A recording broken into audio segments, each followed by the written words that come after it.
صاحب کوئی مکر و فریب نہیں. آج آپ دیکھ رہے ہیں سماج میں لمبی لمبی داڑیاں, ماتھے پر سجدے کے نشان, اور لین دین کر لو تو سمجھ میں آ جاتا ہے صاحب سارا تقویٰ جو ہے نا وہ بس دکھاوٹی اور ظاہری ہے. لین دین بتا دیتا ہے صاحب یہ کتنے بڑے متقی ہیں. معاف کیجیے گا, یہ ہمارے سماج کی بڑی کڑوی حقیقت ہے. اللہ کے نبی کی تجارت بھی ہمارے لیے نمونہ ہے. آپ کی تجارت بالکل ٹرانسپیرنٹ اور صاف ستھری تھی, اور آپ کی تجارت کی اسی ایمانداری کو دیکھ کر مکے کی بڑی معزز خاتون تھیں حضرت خدیجہ بنت خویلد, انہوں نے آپ کو نکاح کا پیغام بھیجا, اور 25 سال کی عمر میں آپ نے حضرت خدیجہ سے نکاح کیا.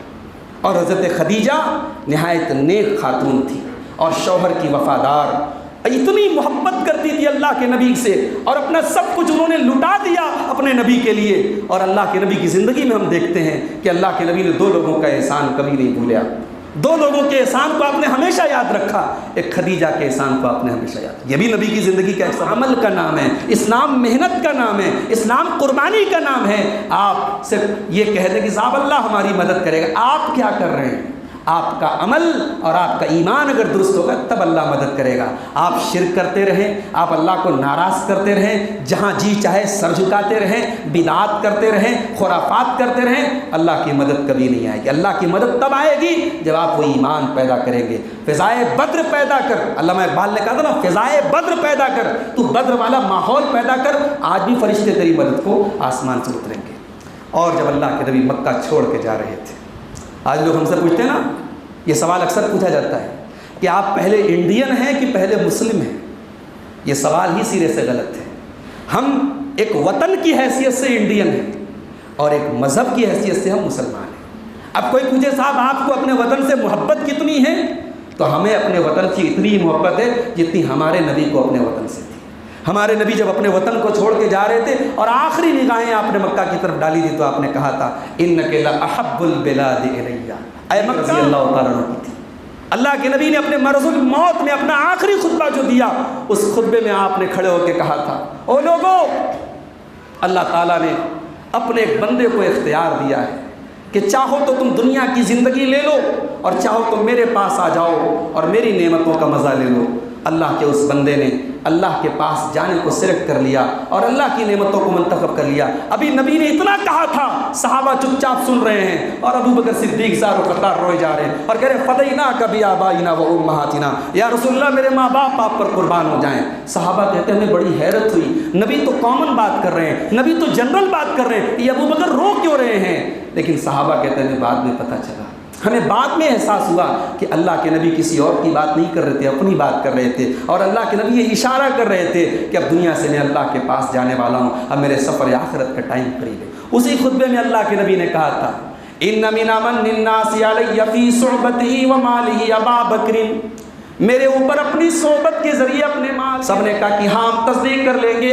ما جربناک الا صدقا, ہم نے جب بھی آزمایا ہے آپ کو سچا پایا ہے, آپ کو کبھی جھوٹ بولتے ہوئے نہیں دیکھا ہے.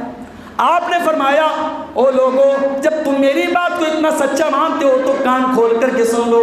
ایھا الناس قولوا لا الہ الا اللہ تفلحوا, او لوگو میں توحید کی آواز لے کر کے آیا ہوں, میں لا الہ الا اللہ کی آواز لے کر کے آیا ہوں, میں اللہ کا آخری نبی بن کر کے آیا ہوں, تم کو توحید کا حکم دینے کے لیے آیا ہوں. یہ شرک کرنا چھوڑ دو, ایک اللہ کی عبادت کرنا شروع کر دو, تم کامیاب ہو جاؤ. اتنا سننا تھا, لوگ تتر بتر ہو گئے.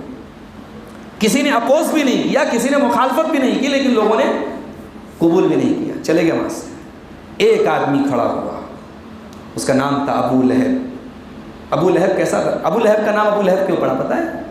لہب کے معنی انگارہ ہوتا ہے, انگارہ. بڑا خوبصورت تھا, بہت خوبصورت, بہت آج کی زبان میں ہم کہہ لیں بڑا اسمارٹ تھا, بڑا ہینڈسم تھا. ابو لہب نام تھا. آج بھی دماغوں پر جو پردے چڑھی ہیں وہ یہی چڑھی کہ ہمارے باپ دادا غلط تھے, ہمارے بڑے غلط تھے. کتنے کام ہیں اسی سماج کے اندر, میں کہتا ہوں جب لوگوں کو بتاتا ہوں سمجھاتا ہوں, لوگ کہتے ہیں ہاں مولوی صاحب بات صحیح ہے, مگر باپ دادا کرتے چلے آئے اس لیے ہم نبھا رہے ہیں. میرے بھائیوں, قرآن کہتا ہے سم بکم عمی فہم لا یرجعون, باپ دادا کی اندھی تقلید کرنے والے اندھے ہیں, گونگے ہیں, بہرے ہیں. باپ دادا کی اندھی تقلید یہ اہل ایمان کا شیوا نہیں. اللہ کے نبی نے اس طریقے سے اپنی دعوت کو پھیلانا شروع کیا. لوگ جوک در جوک اسلام میں آتے رہے, مخالفت کرنے والے مخالفت کرتے رہے. اسی دور میں، اسی مکی دور میں 3 سال وہ بھی گزرے جب مکہ والوں نے ایک معاہدہ طے کیا اور ایک صحیفہ تیار کیا، ڈاکومنٹ تیار کیا کہ تمام خاندان بنو ہاشم کا بائیکاٹ کیا جائے، اللہ کے نبی کے پورے خاندان کا بائیکاٹ کیا جائے، ان سے کوئی رشتہ داری نہیں کرے گا، ان سے کوئی لین دین نہیں کرے گا، ان سے کوئی خرید و فروخت نہیں کرے گا۔ یہ لکھ کر کے خانہ کعبہ کے اندر لٹکا دیا گیا۔ اب اللہ کے نبی السلام علیکم ورحمۃ اللہ وبرکاتہ۔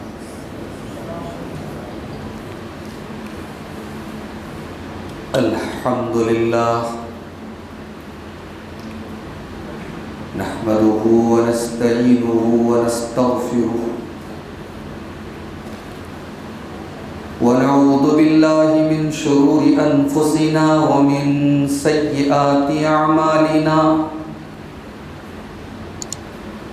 من يهده الله فلا مضل له ومن يضلل فلا هادي له واشهد ان لا اله الا الله وحده لا شريك له واشهد ان محمدا عبده ورسوله يا ايها الذين امنوا اتقوا الله حق تقاته ولا تموتن الا وانتم مسلمون يا ايها الناس اتقوا ربكم الذي خلقكم من نفس واحدة وخلق منها زوجها وبث منهما رجالا كثيرا ونساء واتقوا الله الذي تساءلون به والأرحام إن الله كان عليكم رقيبا يا أيها الذين آمنوا اتقوا الله وقولوا قولا سديدا يصلح لكم أعمالكم ويغفر لكم ذنوبكم ومن يطع الله ورسوله فقد فاز فوزا عظيما أما بعد فإن خير الحديث كتاب الله وخير الهدي هدي محمد صلى الله عليه وسلم وشر الأمور محدثاتها وكل محدثة بدعة وكل بدعة ضلالة وكل ضلالة في النار أعوذ بالله من الشيطان الرجيم بسم الله الرحمن الرحيم لقد كان لكم في رسول الله أسوة حسنة لمن كان يرجو الله واليوم الآخر وذكر الله كثيرا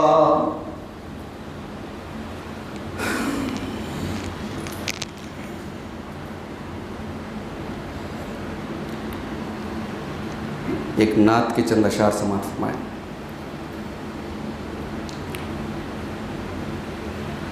وہ شہر محبت جہاں مصطفیٰ ہیں وہاں گھر بسانے کو جی چاہتا ہے۔ وہ شہر محبت جہاں مصطفیٰ ہیں وہاں گھر بنانے کو دل چاہتا ہے۔ وہ سونے سے کنکر وہ چاندی سی مٹی نظر میں بسانے کو دل چاہتا ہے۔ جو پوچھا نبی نے کہ کچھ گھر بھی چھوڑا تو صدیق اکبر کے ہونٹوں پہ آیا۔ وہاں مال و دولت کی کیا ہے حقیقت جہاں جان لٹانے کو جی چاہتا ہے۔ وہاں مال و دولت کی کیا ہے حقیقت جہاں جان لٹانے کو دل چاہتا ہے۔ جہاد محبت کی آواز گونجی، کہا حنظلہ نے یہ دلہن دلہن سے اپنی، جہاد محبت کی آواز گونجی، کہا حنظلہ نے یہ دلہن سے اپنی، اجازت اگر دو تو جام شہادت لبوں سے لگانے کو دل چاہتا ہے، ستاروں سے یہ چاند کہتا ہے ہر دم، تمہیں کیا پتا ہے وہ ٹکڑوں کا عالم، اشارے میں آقا کے اتنا مزہ تھا کہ پھر ٹوٹ جانے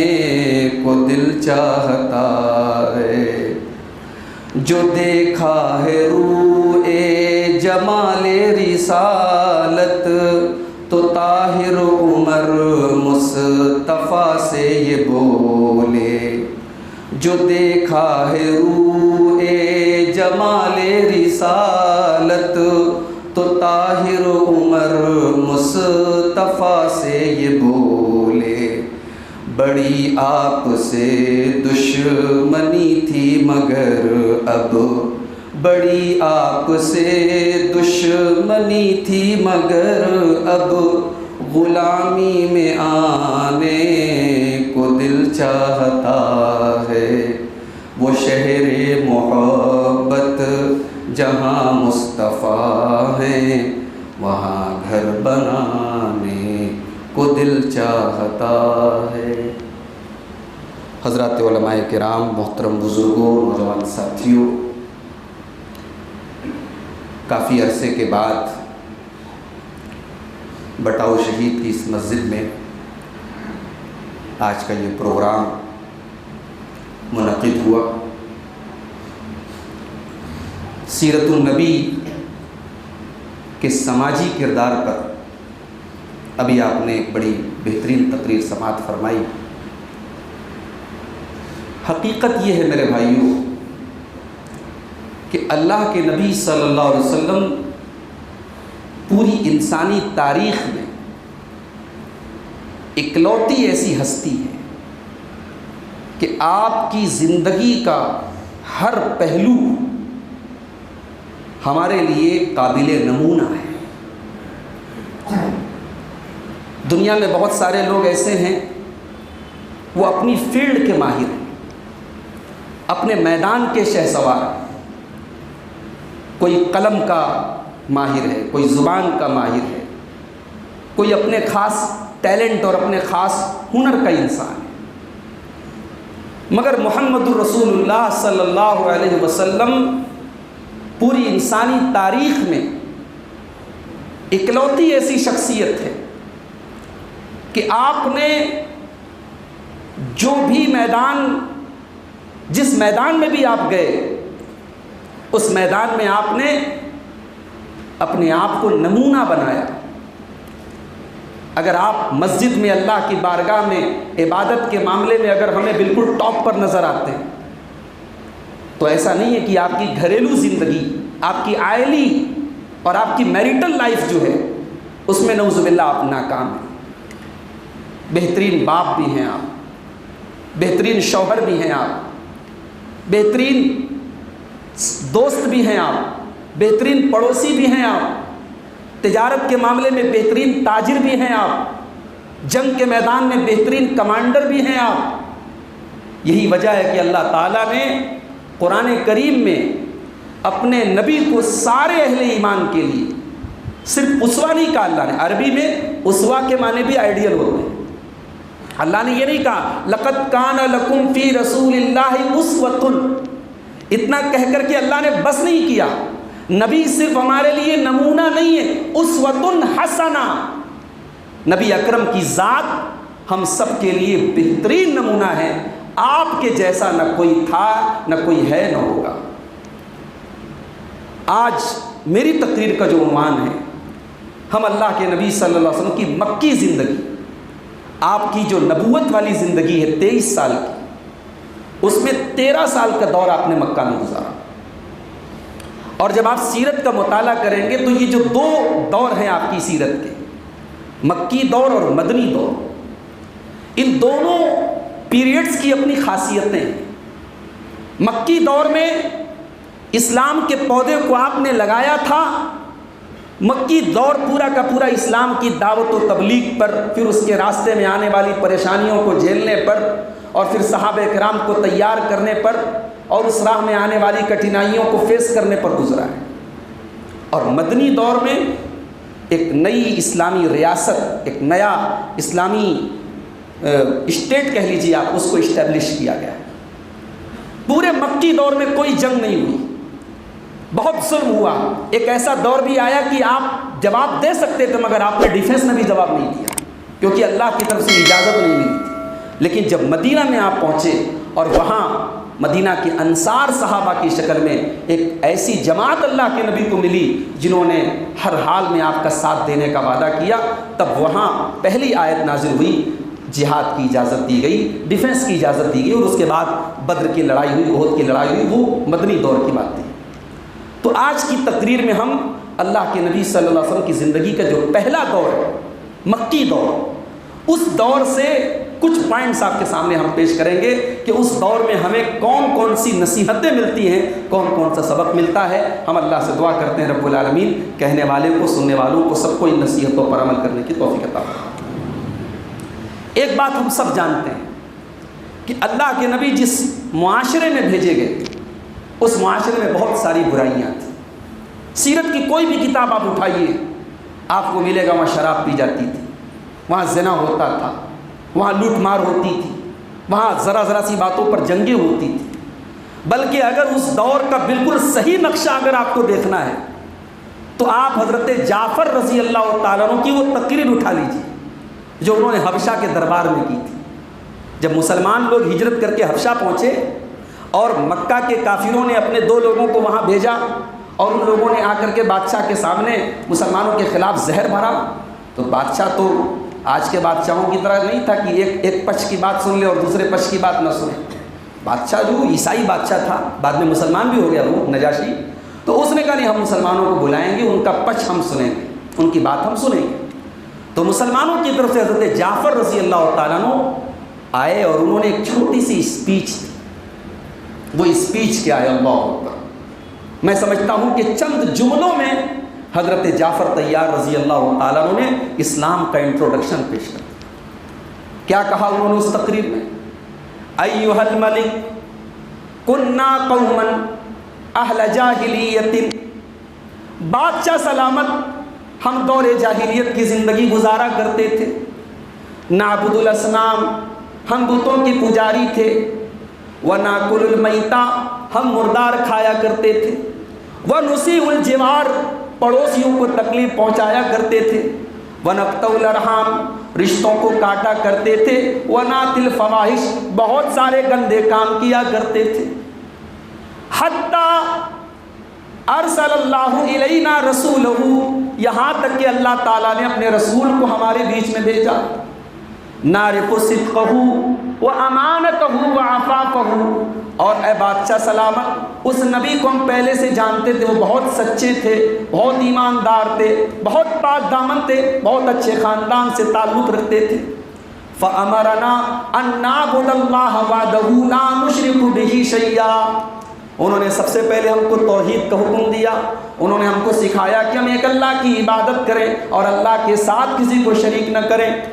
وَأَمَرَنَا بِصِدْقِ الْحَدِيثِ وَأَدَاءِ الْأَمَانَةِ وَصِلَةِ الْأَرْحَامِ، اور انہوں نے ہم کو حکم دیا کہ جب ہم بات کریں تو سچ بولیں، امانت ادا کر دیا کریں، رشتہ داروں سے رشتہ جوڑا کریں، پڑوسیوں کے ساتھ اچھا سلوک کیا کریں۔ انہوں نے تمام گندے کاموں سے، تمام برے کاموں سے ہم کو منع کر دیا۔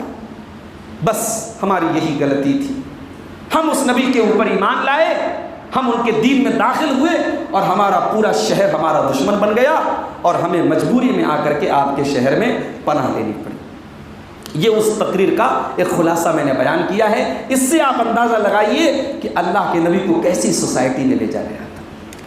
بھائی اچھے لوگوں کے بیچ میں اچھائی پھیلانا کمال نہیں ہے، کمال تو یہ ہے کہ جہاں برائی زیادہ ہو وہاں آپ بھلائی کی تبلیغ کریں، وہاں آپ بھلائی پھیلائیں۔ یہ اللہ کے نبی کی مکی زندگی کا پہلا سبق ہے۔ اللہ نے آپ کو ایسی جگہ نہیں بھیجا جہاں پھولوں کی سیج ہے اور جا کر کے آپ کو اسلام کی تبلیغ کرنا ہے، نہیں، کانٹوں بھرا راستہ تھا، ہر طرف جہالت ہے، شرک ہے، اندھیرے ہیں، اور اس ماحول میں اللہ تعالیٰ نے اپنے نبی کو نبی بنا کر کے بھیجا تھا۔ مگر یہاں ایک پوائنٹ اور نوٹ کر لیجیے، اس مکہ کے ماحول میں بہت ساری برائیاں تھیں مگر کچھ اچھائیاں بھی تھیں۔ بھئی ایک سوال پیدا ہوتا ہے نا، اتنا برا ماحول تھا تو اللہ کے نبی کو وہیں کیوں بھیجا گیا، مکے میں کیوں بھیجا گیا، کہیں اور کیوں نہیں بھیجا گیا؟ کچھ کوالٹیز ایسی تھی وہاں جو دنیا میں کہیں اور نہیں تھی۔ مثال کے طور پر عرب کے جو لوگ تھے بہادر بہت تھے، اگر عزت کی بات آ گئی تو جان دے دیں گے مگر عزت سے کمپرومائز نہیں کریں گے۔ یہ چیز اور جگہوں پہ نہیں تھی، وہ عرب کے اندر تھی، سخاوت بہت تھی ان کے اندر۔ ان میں ایسے ایسے لوگ تھے کہ مہینوں مہینے، سال کی سال دیگیں چڑھی رہتی تھی اور کھانا پکتا رہتا تھا اور گاؤں کھاتا رہتا تھا۔ ایسے ایسے لوگ تھے ان کے درمیان۔ اللہ کے نبی کے خاندان کے لوگ جو ہے حاجیوں کو پلانے کے لیے، آپ تاریخ اور سیرت کی کتابیں پڑھیں، بہت بڑا جو ہے بہت بڑے برتن میں اور بہت بڑی دیگ میں ستو گھولا جاتا تھا اور حاجیوں کو ستو کھلایا جاتا تھا۔ یہ خوبی تھی ان کے اندر، بہادر تھے، سخی تھے، زبان کے پکے تھے، اس لیے اللہ نے اپنے آخری نبی کو ان کے درمیان بھیجا۔ اچھا، اللہ کے نبی کی پیدائش کے بہت نیئر، بہت قریب میں ایک بہت بڑا واقعہ عرب کے اندر ہوا۔ واقعہ یہ ہوا کہ یمن کا ایک بادشاہ تھا جس کا نام تھا ابرہہ۔ اس نے خانہ کعبہ کے مقابلے میں اس نے یمن کے اندر ایک عمارت بنوائی تاکہ لوگ خانہ کعبہ کا حج کرنے کے بجائے اس کی بنائی ہوئی اس عمارت کا لوگ آ کر کے طواف کرے اور خانہ کعبہ کی پاپولیرٹی کم ہو جائے۔ لیکن ہوا کیا، اس کے بنائے ہوئے کلیسا کو لوگوں نے جا کر کے گندا کر دیا، بعض روایات کے مطابق اس میں لے جا کے لوگوں نے لیٹرین کر دیا۔ اب اس کو بہت برا لگا، اس نے ایک ہاتھیوں کا لشکر تیار کیا۔ یہ پہلی فوج تھی دنیا میں جو ہاتھیوں میں، جس میں فوجی جو ہے ہاتھی پر سوار ہو کر کے گئے تھے۔ یہ بڑی، یعنی اس دور کے حساب سے بڑی شاندار فوج تھی، اور یہ فوج مکہ پر چڑھائی کرنے کے مقصد سے اور خانہ کعبہ کو گرانے کے مقصد سے یمن سے آئی۔ اور جب مکہ سے کچھ دور پہنچی، مکہ سے کچھ پہلے، تو اللہ کے نبی کے دادا عبد المطلب کے کچھ اونٹوں کو ابرہہ کے سپاہیوں نے پکڑ لیا، قبضہ کر لیا۔ عبد المطلب آئے اور ابرہہ سے کہا کہ بھائی صاحب، آپ کے سپاہیوں نے میرا اونٹ لے لیا ہے، مجھے واپس کر دیں۔ ابرہہ نے کہا بھائی تم کون ہو؟ کہا میں عبد المطلب ہوں، میں خانہ کعبہ کا متولی ہوں، میں اس مسجد حرام کا متولی ہوں۔ کہا عجیب آدمی ہو یار، تمہاری مسجد کو توڑنے آیا ہوں، تمہارے خانہ کعبہ کو توڑنے آیا ہوں، تم اپنے اونٹوں کی فکر کر رہے ہو؟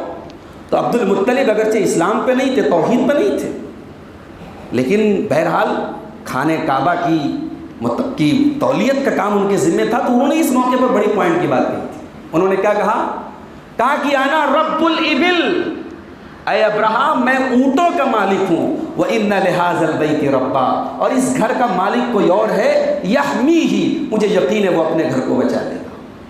یعنی مشرک تھے، بتوں کی پوجا کرتے تھے، مگر یہ عقیدہ تھا کہ خانہ کعبہ اللہ کا گھر ہے اور اللہ اپنے گھر کو بچا لے گا۔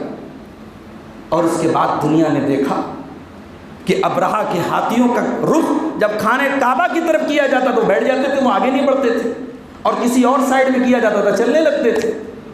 اور پھر اللہ تبارک و تعالیٰ نے اس ہاتھیوں کے لشکر کو تباہ کرنے کے لیے، اللہ اکبر، اللہ نے ہاتھی سے بڑا کوئی جانور نہیں بھیجا۔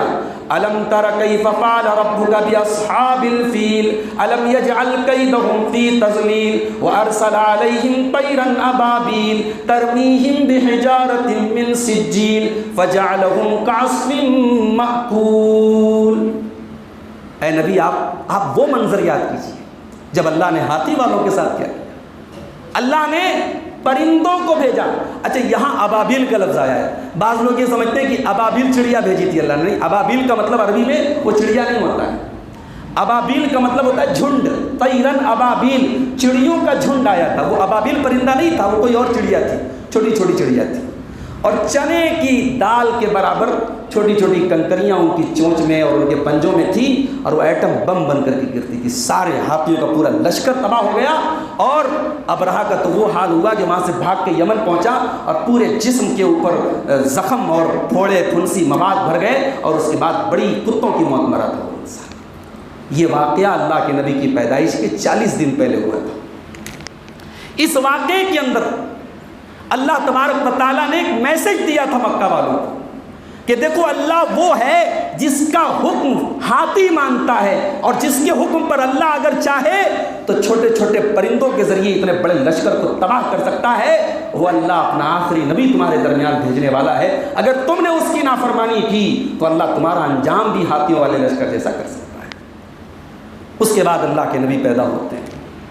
آپ جانتے ہیں پیدائش کی تاریخ میں بہت اختلاف ہے. یہ 12 ربیع الاول کی تاریخ مشہور ہے، کوئی کنفرم تاریخ نہیں ہے، اور یہ کنفرم تاریخ کا نہ ہونا اس بات کا ثبوت ہے کہ اس تاریخ پیدائش کے دن کو ایک سیلیبریشن کے طور پر اور ایک تہوار کے طور پر منانے کا اسلام میں کوئی کانسیپٹ نہیں تھا. بھائی عید کا تہوار ہے، کنفرم ہے کہ 1 شوال کو آنا ہے. عید الاضحیٰ کا تہوار ہے، کنفرم ہے 10 ذی الحجہ کو آنا ہے. اس میں کوئی ڈسپیوٹ نہیں، کوئی اختلاف نہیں. اگر نبی اکرم صلی اللہ علیہ وآلہ وسلم کی پیدائش کا دن اگر جشن کا دن ہوتا اور تہوار کا دن ہوتا تو اس دن بھی کنفرمیشن ہوتا. کوئی کنفرمیشن نہیں. مولانا احمد رضا خان بریلوی مکتب فکر کے بہت بڑے عالم ہیں. ان کی کتاب میں آپ پڑھ لیجئے، اس میں انہوں نے 12 ربیع الاول کو پیدائش کی تاریخ نہیں بتایا، کوئی اور تاریخ بتائی. غالباً 3 یا 4 ربیع الاول انہوں نے بتائی ہے. اور ہمارے ہندوستان کے علماء سیرت میں جن کو سارے مسلک کے لوگ جن کو بڑے احترام کی نظر سے دیکھتے ہیں، علامہ سلیمان منصور پوری جو رحمت للعالمین کے مصنف تھے، اہل حدیث عالم تھے، مگر بڑے بڑے دوسرے جماعت کے بھی علماء نے کہا کہ اتنی محبت میں ڈوب کر کے کسی نے کتاب نہیں لکھی جیسے یہ کتاب لکھی. بڑی پاپولیرٹی اس کتاب کو اللہ نے دی ہے. مولانا علی میاں ندوی کہتے ہیں کہ طالب علمی کے دور میں اپنے گھر سے پیسے تھوڑے پیسے بچا کر کے میں نے بچپن میں جو کتاب پڑھی تھی یہ کتاب پڑھی تھی. اپنے نوجوانوں سے کہ تھوڑی اردو اس کی ٹف ہے، تھوڑی آپ کو ڈکشنری کی ہیلپ لینی پڑے گی، مگر زندگی میں موقع ملے تو ایک مرتبہ یہ کتاب ضرور پڑھ لینا. 3 جلدوں میں کتاب ہے، رحمت للعالمین، مولانا سلیمان منصور پوری کی. انہوں نے تحقیق کر کے اور کیلکولیٹ کر کے بتایا کہ نہیں صاحب 9 ربیع الاول کو پیدائش ہوتی ہے اللہ کے. تو اب یہ ایک الگ مسئلہ ہے، لیکن یہ متفق علیہ بات ہے کہ سوموار کے دن اللہ کے نبی پیدا ہوئے. کہاں پیدا ہوئے؟ اچھا، مکہ میں اس وقت قریش کا قبیلہ تھا، بنو کنانہ کا قبیلہ تھا، بنو خزاع کا قبیلہ تھا، بنو بکر کا قبیلہ تھا، اور احابیش کے نام سے ایک قوم تھی. یہ 5 قومیں اس وقت پورے مکے کے اندر رہتی تھیں. اس میں جو سب سے عزت والا، سب سے معزز، اور جس کو سارے عرب میں بڑی عزت کی نظر سے دیکھا جاتا تھا، وہ قریش کا قبیلہ تھا. اور قریش میں بھی جو خاندان سب سے اعلیٰ مانا جاتا تھا وہ بنو ہاشم کا تھا. اللہ تعالیٰ نے اپنے آخری نبی کو قریش قبیلے میں بنو ہاشم کے گھرانے میں اللہ تعالیٰ نے اپنے نبی کو بھیجا. جناب عبد المطلب کے گھر میں آپ پیدا ہوئے. حضرت آمنہ آپ کی ماں تھی اور آپ کے والد کا نام عبداللہ تھا، اور سوموار کے دن آپ کی پیدائش ہوئی. صحیح روایات کے مطابق آپ کی پیدائش پر شام کے شہر بصرہ کے جو ہے میں روشنی دیکھی گئی. گویا آپ ایک نور ہدایت بن کر کے دنیا میں آئے. آپ کے ذریعے دنیا کو اسلام کی روشنی ملنے والی تھی. اور اللہ اکبر، اللہ کا آخری نبی یتیم پیدا ہوتا ہے. اللہ نے اپنے نبی کو یتیم پیدا کیا. آپ پیدا ہوئے، باپ کا سایہ نہیں تھا. 6 سال کی عمر آپ کی ہوئی، ماں چلی گئی. یتیم کیوں بنایا اللہ نے؟ عموماً دنیا میں دیکھا جاتا ہے کہ جو بچے یتیم ہوتے ہیں نا وہ بگڑ جاتے ہیں. ان کے سر پہ کوئی سمجھانے والا نہیں ہوتا، کوئی ان کی تربیت کرنے والا نہیں ہوتا. یتیم جو ہوتا ہے سماج میں بڑا دبا ہوا ہوتا ہے. اسی لیے ہمارے اسلام میں یتیم کا حق مارنے والے کو بڑی سزائیں سنائی گئی، اور یتیم کے سر پہ محبت کا ہاتھ پھیرنے پر بڑا ثواب سنایا گیا ہے. اللہ نے اپنے آخری نبی کو یتیم بنایا. کیوں یتیم بنایا؟ اس کا جواب اللہ نے قرآن میں دیا. الم یجدک یتیما فآوا ووجدک ضالا فہدا ووجدک عائلا فاغنا اے نبی آج آپ کے اوپر مشکل حالات آتے ہیں، آپ تڑپ جاتے ہیں، آپ پریشان ہو جاتے ہیں، اے نبی آپ وہ دور یاد کیجئے جب آپ یتیم تھے لیکن اللہ نے آپ کو بکھرنے نہ دیا، اللہ نے اس وقت بھی آپ کا خیال رکھا، اللہ نے آپ کی پرورش میں کوئی کمی نہ آنے دی، زمانے کے انقلابات نے آپ کے اوپر کوئی تبدیلی نہیں ڈالی، آپ یتیم ہونے کے باوجود کسی بری چیز میں آپ کبھی نہیں پڑے، یتیم تھے آپ۔ یتیم بگڑ جاتے ہیں عام طور سے سماج میں، ہمارا مشاہدہ یہی، ہمارا ایکسپیرینس یہی ہے، مگر اللہ کے پیارے نبی یتیم ہونے کے باوجود دور جاہلیت کی تمام برائیوں سے ہمیشہ دور ہیں۔ اور آگے بڑھیں، بکریاں چرائیں آپ نے، جب آپ کچھ سمجھدار ہوئے، نوعمر ہوئے، آپ نے بکریاں چرائیں، اور اللہ کے نبی کی حدیث ہے کہ ہر نبی نے بکری چرائی۔ علماء نے اس پر بھی یعنی بحث کی ہے کہ یہ کیوں اللہ نے اپنے نبیوں سے بکری کیوں چروائی، تو اس پر ریسرچ کی ہے علماء نے اور کہا کہ نہیں، بکری چرانے کا کام جو ہے نا یہ دنیا کا بڑا ٹف کام ہے، بکری چرانے کا کام بڑا ٹف کام ہے، یہ آسان کام نہیں ہے، بکریوں کو سنبھالنا اور پھر اس کی نگہداشت کرنا، اللہ نے اپنے نبیوں سے بکریاں چروائی۔ اس میں ایک مقصد تو یہ ہے کہ نبیوں کے اندر عاجزی آ جائے، تواضع آ جائے، اور دوسرا مقصد یہ تھا کہ جب تم ان بکریوں کو کنٹرول کر سکتے ہو تو اپنی امت کو اور اپنی قوم کو کنٹرول کرنا تمہارے لیے آسان ہو جائے۔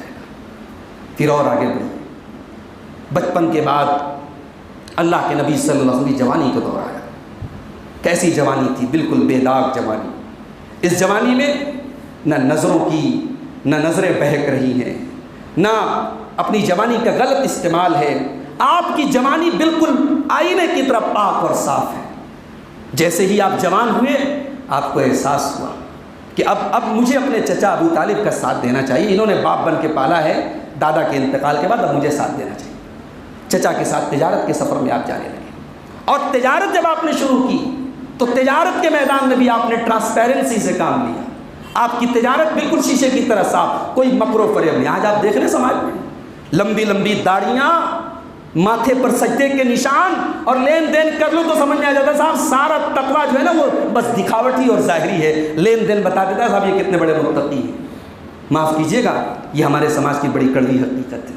اللہ کے نبی کی تجارت بھی ہمارے لیے نمونہ ہے، آپ کی تجارت بالکل ٹرانسپیرنٹ اور صاف ستھری تھی، اور آپ کی تجارت کی اسی ایمانداری کو دیکھ کر مکے کی بڑی معزز خاتون تھیں حضرت خدیجہ بنت خویلد، انہوں نے آپ کو نکاح کا پیغام بھیجا، اور 25 سال کی عمر میں آپ نے حضرت خدیجہ سے نکاح کیا، اور حضرت خدیجہ نہایت نیک خاتون تھی اور شوہر کی وفادار، اتنی محبت کرتی تھی اللہ کے نبی سے، اور اپنا سب کچھ انہوں نے لٹا دیا اپنے نبی کے لیے۔ اور اللہ کے نبی کی زندگی میں ہم دیکھتے ہیں کہ اللہ کے نبی نے 2 لوگوں کا احسان کبھی نہیں بھولیا، 2 لوگوں کے احسان کو آپ نے ہمیشہ یاد رکھا، ایک خدیجہ کے احسان کو آپ نے ہمیشہ یاد رکھا۔ یہ بھی نبی کی زندگی کا ایک سبق ہے، احسان فراموشی نہیں ہونی چاہیے۔ اگر کسی کا ہمارے اوپر احسان ہے، ہم کتنے بھی بڑے ہو جائیں، ہم ترقی اور بلندی کی معراج پر پہنچ جائیں، ہمارے جو محسنین ہیں ہمیں یاد رکھنا چاہیے، جنہوں نے ہمیں انگلی پکڑ کے چلنا سکھایا ہو انہیں ہمیں یاد رکھنا چاہیے۔ اللہ کے نبی خدیجہ کو کبھی نہیں بھولے۔ آپ خدیجہ کے انتقال کے برسوں بعد بھی گوشت بنتا تھا، حدیث میں آتا اپنے ہاتھوں سے گوشت کے پیس بناتے تھے، خدیجہ کی سہیلیوں کا بھجواتے تھے، خدیجہ کا نام لے لے کے ان کو یاد کرتے تھے۔ ایک مرتبہ حضرت خدیجہ کی بہن آئی، دروازے پر انہوں نے آواز دی، اللہ کے نبی کو خدیجہ کی یاد آئی، آپ نے کہا ہے خدیجہ، خدیجہ کا نام لے کر آپ نے آہ بھری۔ حضرت عائشہ نے ایک بار تھوڑا ناراضگی کا اظہار کیا، سوتن کے اندر ایک غیرت ہوتی ہے۔ حضرت عائشہ نے کہا کہ اللہ کے نبی کیا بات ہے، آپ خدیجہ کو اتنا یاد کرتے ہیں؟ کہا کہ ہاں، واسطری بے نفسہا و مالہا، خدیجہ وہ ہے جس نے اپنے جان اور مال کے ذریعے ہمیشہ میرا ساتھ دیا، خدیجہ وہ ہے جس سے اللہ نے مجھے اولاد دی، ابراہیم کے علاوہ ساری اولاد آپ کی حضرت خدیجہ کے پیٹ سے پیدا ہوئی۔ خدیجہ کو آپ کبھی نہیں بھولے۔ اور دوسری شخصیت کون تھی؟ جناب ابو بکر صدیق رضی اللہ تعالیٰ عنہ کی تھی۔ اللہ کے نبی نے اپنے مرض الموت میں اپنا آخری خطبہ جو دیا، اس خطبے میں آپ نے کھڑے ہو کے کہا تھا، او لوگو، اللہ تعالیٰ نے اپنے ایک بندے کو اختیار دیا ہے کہ چاہو تو تم دنیا کی زندگی لے لو اور چاہو تو میرے پاس آ جاؤ اور میری نعمتوں کا مزہ لے لو۔ اللہ کے اس بندے نے اللہ کے پاس جانے کو سلیکٹ کر لیا اور اللہ کی نعمتوں کو منتخب کر لیا۔ ابھی نبی نے اتنا کہا تھا، صحابہ چپ چاپ سن رہے ہیں، اور ابو بکر صدیق زار و قطار روئے جا رہے ہیں اور کہہ رہے فدیناک بآبائنا و امہاتنا، یا رسول اللہ میرے ماں باپ آپ پر قربان ہو جائیں۔ صحابہ کہتے ہیں ہمیں بڑی حیرت ہوئی، نبی تو کامن بات کر رہے ہیں، نبی تو جنرل بات کر رہے ہیں، یہ ابو بکر رو کیوں رہے ہیں؟ لیکن صحابہ کہتے ہیں بعد میں پتہ چلا ہمیں بعد میں احساس ہوا کہ اللہ کے نبی کسی اور کی بات نہیں کر رہے تھے، اپنی بات کر رہے تھے، اور اللہ کے نبی یہ اشارہ کر رہے تھے کہ اب دنیا سے میں اللہ کے پاس جانے والا ہوں، اب میرے سفر آخرت کا ٹائم قریب ہے۔ اسی خطبے میں اللہ کے نبی نے کہا تھا ان من امن الناس علی فی صحبتہ و مالہ ابا بکر، میرے اوپر اپنی صحبت کے ذریعے، اپنے مال کے ذریعے سب سے زیادہ اگر کسی کا احسان ہے تو ابو بکر صدیق کا احسان ہے۔ او لوگوں، مسجد نبوی کے اندر جتنے لوگوں کے دروازے اور کھڑکیاں ہیں، سب کے دروازے کھڑکیاں بند کر دیے جائیں، سوائے ابو بکر صدیق کے، ان کا دروازہ بند نہ کیا جائے۔ او لوگوں، کان کھول کر کے سن لو، اگر میں دنیا میں کسی کو خلیل بناتا تو ابو بکر کو خلیل بناتا، مگر میرا خلیل اللہ ہے۔ میں دنیا میں محبت رکھتا ہوں اور دوست رکھتا ہوں، لیکن خلیل کا رشتہ میرا اللہ کے ساتھ ہے۔ یہ ابو بکر صدیق تھے۔ تو خدیجہ کے ساتھ آپ کا نکاح ہوا۔ ابھی اللہ نے آپ کو نبی نہیں بنایا ہے، 25 سال سے لے کر کے 40 سال کا جو پیریڈ ہے، آپ کی زندگی نارمل طریقے سے گزر رہی تھی۔ آپ اپنے معاشرے کے حالات دیکھ کر کے کوڑھا کرتے تھے، شرک دیکھ کر کے، زنا دیکھ کر کے، خون خرابہ دیکھ کر کے آپ کوڑھا کرتے تھے، مگر آپ کو ابھی اللہ کی طرف سے کوئی راستہ بتایا نہیں گیا تھا۔ آپ اپنے گھر سے کافی دور ہیرا کی پہاڑی پہ جاتے تھے، غار ہیرا میں جاتے تھے، اور وہاں بیٹھ کر کے آپ اللہ کو یاد کرتے تھے۔ ابھی اللہ کو یاد کیسے کرنا ہے یہ بھی طریقہ اللہ نے بھی آپ کو نہیں بتایا ہے، لیکن آپ اپنے انداز میں اپنے خالق کو یاد کرتے تھے۔ اسی وقت آپ کو سچے خواب آنے شروع ہو گئے تھے، جو ایک انڈیکیٹر تھا کہ اب آپ کو اللہ تعالیٰ اپنا نبی بنانے والا ہے۔ جب آپ 40 سال کے ہوئے، اللہ نے حضرت جبریل کو بھیجا اسی غار ہیرا کے اندر، اور قرآن کی پہلی 5 آیتیں آپ کے اوپر نازل ہوئی۔ کون سی پہلی 5 آیتیں؟ اقرا بسم ربک الذی خلق خلق الانسان من علق اقرا وربک الاکرم الذی علم بالقلم علم الانسان ما لم یعلم۔ قرآن کی پہلی 5 آیتیں تھیں جو اللہ کے نبی پر اتری تھی، اور حضرت جبریل نے آپ کو بتا دیا کہ اللہ نے آپ کو آخری نبی بنایا ہے، اور ساری انسانیت کو آپ کو یہ راستہ بتانا ہے، ساری انسانیت کے لیے آپ اللہ کے رسول ہیں۔ گرمی کا موسم تھا، لیکن آپ کانپنے لگے۔ ذمہ داری میرے بھائی، آج لوگ ذمہ داری کے لیے لڑا کرتے ہیں، عہدوں کے لیے لڑا کرتے ہیں، کرسیوں کے لیے لڑا کرتے ہیں۔ جس کو عہدے اور کرسی اور ذمہ داری کا مطلب سمجھ میں آ جائے وہ اپنا دامن چھوڑانے نہیں، مجھے نہیں چاہیے یہ ذمہ داری۔ اللہ کے نبی نے اپنے صحابہ سے کہا تھا کبھی ذمہ داری کا سوال مت کرو، اگر بغیر مانگے دی جائے تو اللہ مدد کرے گا، اور مانگ کر کے لوگے تو اللہ مدد نہیں کرے گا۔ اللہ تعالیٰ نے اپنے نبی کے اوپر نبوت کی ذمہ داری ڈالی۔ اللہ کے نبی گھبرائے گھر آئے، اور آپ نے آ کر کے اپنی بیوی حضرت خدیجہ سے کہا زملونی، خدیجہ مجھے جلدی سے چادر اڑا دو، مجھے کوئی کمبل لا کے دے دو، مجھے بڑی سردی محسوس ہو۔ وفادار بیوی نے جلدی سے چادر لا کے اڑائی۔ کیا بات ہے میرے سرتاج، کیوں اتنے گھبرائے ہیں، کیوں کانپ رہے ہیں، کیا معاملہ ہے؟ آپ نے پورا واقعہ بتایا، ایک وفادار بیوی کا کردار کیا ہوتا ہے۔ اللہ اکبر۔ میری مائیں بہنیں پڑھیں سیرت حضرت خدیجہ کی، بیوی اگر بننا ہے ایک اپنی بچیوں کو پڑھاؤ حضرت خدیجہ کی سیرت۔ انہیں آپ نے دنیا کی ہیروئنوں اور دنیا کی ایکٹریسز اور دنیا کے ماڈلز کے بارے میں بتایا، مگر اللہ کی قسم ہماری عورتوں کے لیے اگر کوئی ماڈل ہے تو حضرت خدیجہ رضی اللہ تعالیٰ ہے۔ اللہ اکبر۔ نبی ٹینشن میں ہے، نبی پریشان ہے، نبی اس ذمہ داری کے بوجھ سے اپنے آپ کو دبا ہوا محسوس کر رہے ہیں۔ خدیجہ رضی اللہ تعالیٰ نے کیا الفاظ استعمال کیے؟ کلا واللہ ما یخزیک اللہ ابدا، اے میرے سرتاج، اللہ تعالیٰ کبھی آپ کو رسوا نہیں کرے گا، ذلیل نہیں کرے گا۔ انک لتصل الرحم وتکسب المعدوم وتقری الضیف وتعین علی نوائب الحق۔ اے میرے سرتاج، آپ تو رشتہ داروں سے رشتہ جوڑا کرتے ہیں، آپ تو مہمانوں کی مہمان نوازی کیا کرتے ہیں، آپ تو بے سہاروں کے سہارا ہیں، بیکاروں کو کام دلانے والے ہیں، آپ تو سچائی کے راستے میں لوگوں کی مدد کرنے والے ہیں۔ اے میرے سرتاج، اگر اللہ نے آپ کے اوپر یہ ذمہ داری ڈالی ہے تو اس ذمہ داری کو اللہ ضرور پورا کرائے گا، اللہ آپ کو رسوا نہیں کرے گا۔ یہ الفاظ تھے حضرت خدیجہ۔ اس میں ایک پیغام اور بھی ہے کہ اللہ کے نبی ابھی نبوت کا آپ نے اعلان نہیں کیا ہے، مگر خدیجہ رضی اللہ تعالیٰ عنہ نے چند الفاظ میں آپ کی نبوت کے پہلے کی زندگی کا نقشہ کیا دیا۔ بھائی آپ اسلام کے داعی ہیں، آپ مسلمان ہیں، آپ کی نماز بعد میں دیکھی جائے گی، آپ کا روزہ بعد میں دیکھا جائے گا، آپ کی زکوٰۃ بعد میں دیکھی جائے گی، آپ کا کیریکٹر پہلے دیکھا جائے گا۔ آپ کی سیرت پہلی دیکھی جائے گی۔ نبی اکرم نے اپنی نبوت کے اعلان کے پہلے اپنی سیرت کا لوہا بنوایا ہے۔ آپ کی 40 سال تک کی جو زندگی ہے اس زندگی میں کوئی داغ نہیں ہے، کوئی دھبا نہیں ہے۔ ہر مصیبت میں لوگوں کے کام آنے والے، لوگوں کا جھگڑا چکانے والے، اچھے کاموں میں سپورٹ کرنے والے، برائی سے دور رہنے والے، وہ 40 سال کی زندگی بھی میرے بھائیوں ہمارے مطالعے کی چیز، ہمارے پڑھنے کی چیز ہے۔ بہرحال حضرت خدیجہ نے آپ کو تسلی دی۔ اس کے بعد اپنے چچا زاد بھائی ورقہ ابن نوفل کے پاس گئی جو عیسائی مذہب پر تھے اور آسمانی کتابوں کو انہوں نے مطالعہ کیا تھا۔ انہوں نے کہا کہ ہاں یہ وہی رسول ہیں، یہ وہی رسول ہیں جن کا تذکرہ میں نے پڑھا ہے آسمانی کتابوں، اور میں وہ وقت یاد کر رہا ہوں جب ان کی قوم ان کو یہاں سے نکالتی۔ اللہ کے نبی کے لیے تصور کے باہر بات تھی، امیجنیشن کے باہر کی بات تھی کہ مجھے نکال دیا جائے۔ آپ نے کہا او مخرجیہم، میری قوم کے لوگ مجھے نکال دیں، مجھ سے اتنی محبت کرتے ہیں، اتنا اونچا مقام دیتے ہیں سماج میں، میرا اتنا اسٹیٹس ہے، لوگ مجھے نکال دیں۔ کہاں نکال دیں گے آپ کو؟ اللہ، اور نکال دیا لوگوں نے۔ آپ سیرت اٹھائیے، اللہ کے نبی کو مکہ چھوڑ کے جانا پڑا، تو وہاں سے آپ نے اسلام کی دعوت شروع کی۔ 3 سال تک آپ نے سیکرٹ دعوت دی، آپ نے چپکے چپکے لوگوں کو اسلام کے بارے میں بتایا۔ اس دور میں چند لوگ اسلام لائے جن کو ہم السابقون الاولون کہتے ہیں، سب سے پہلے ایمان لانے والے۔ سب سے پہلے کون ایمان لایا؟ سب سے پہلے تو آپ کی بیوی حضرت خدیجہ ایمان لائی۔ انہوں نے تو سنتے ہی فوراً کہا کہ میں گواہی دیتی ہوں کہ آپ اللہ کے رسول ہیں۔ پھر اس کے بعد آپ نے اپنے دوست، آپ کے سے 2 سال چھوٹے تھے حضرت ابوبکر صدیق، آپ نے ان کے سامنے اسلام پیش کیا۔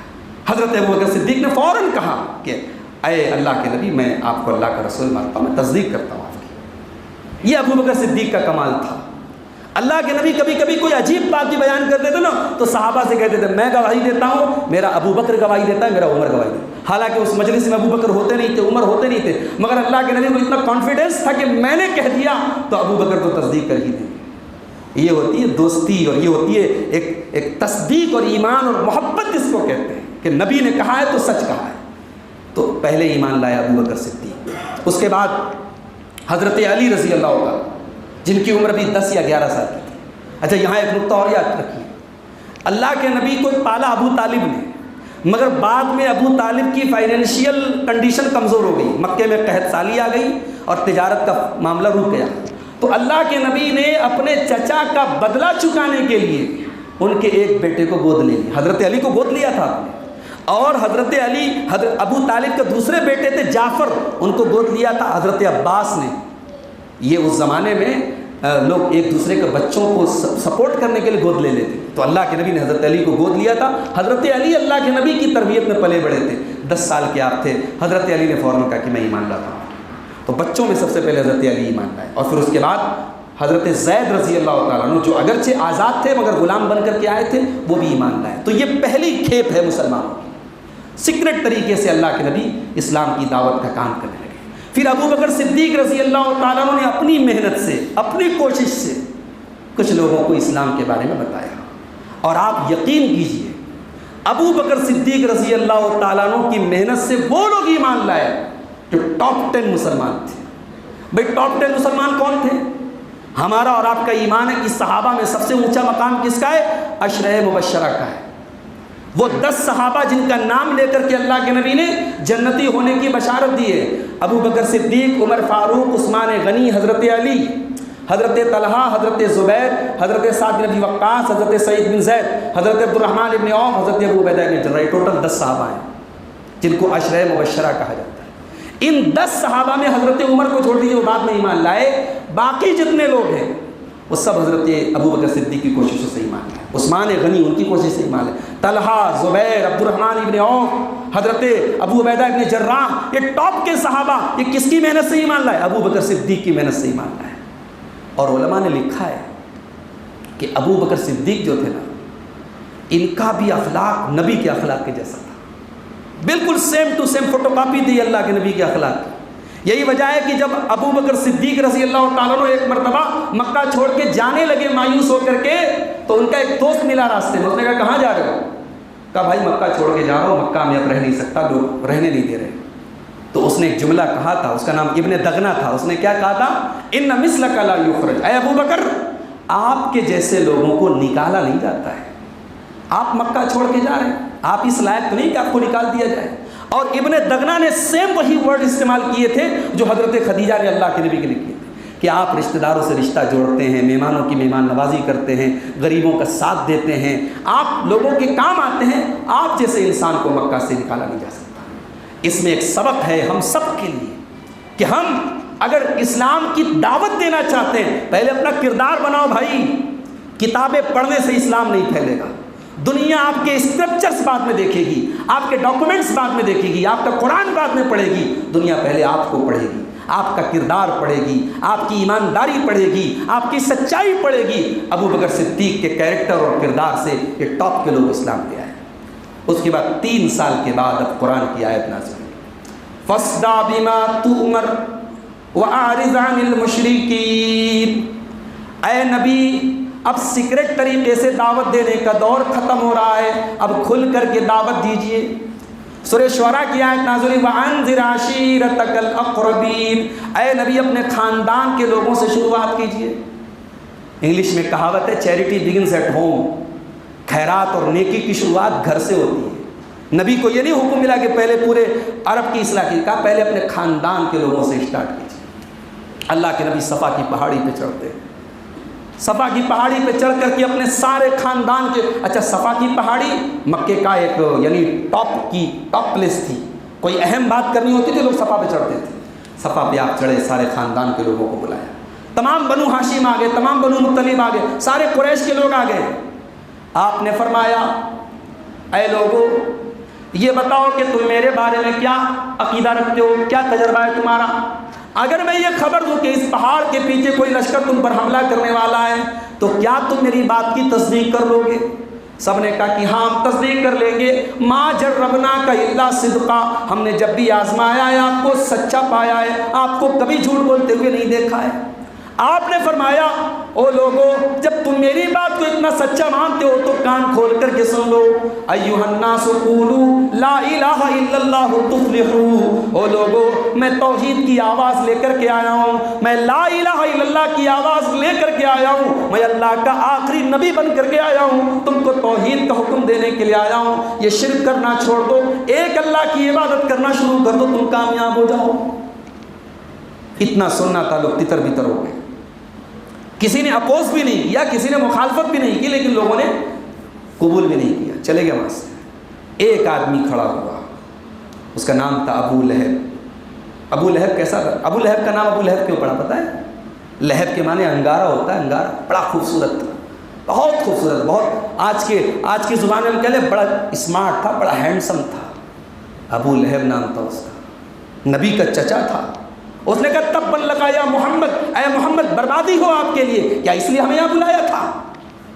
اسلام کی دعوت میں پہلا روڑا ڈالا ہے تو نبی کے چچا نے ڈالا ہے، ابو لہب۔ اس میں ایک نقطہ یہ ہے کہ اسلام کی نظر میں اصل رشتہ ایمان کا رشتہ ہوتا ہے، اسلام کی نظر میں اصل رشتہ ایمان کا رشتہ ہوتا ہے، ورنہ یہاں نبی کا اپنا چچا ہے اور جہنم کا اپنے آپ کو حقدار بنا رہا ہے، اور دوسرے بہت سارے لوگ جو نبی کے رشتہ دار نہیں وہ آپ پر ایمان لائے۔ اور دوسرا سبق یہ ملا کہ شکل و صورت کی خوبصورتی یہ اللہ کے کام دینے والی نہیں ہے۔ ابو لہب بڑا خوبصورت ہے، مگر قرآن کی آیتیں نازل ہو رہی ہیں، تبت یدا ابی لہب و تب، ابو لہب برباد ہو جائے، اس کے دونوں ہاتھ ٹوٹ جائیں اور وہ خود برباد ہو جائے۔ ما اغنی عنہ مالہ وما کسب، نہ اس کا مال اس کے کام آیا، نہ اس کی کمائی اس کے کام آئی ہیں۔ وامرأتہ حمالۃ الحطب، اس کی جو بیوی ام جمیل تھی جو لکڑیوں کا گٹھر اٹھاتی تھی، اللہ نے کہا وہ بھی اپنے شوہر کے ساتھ جہنم میں جائے گی۔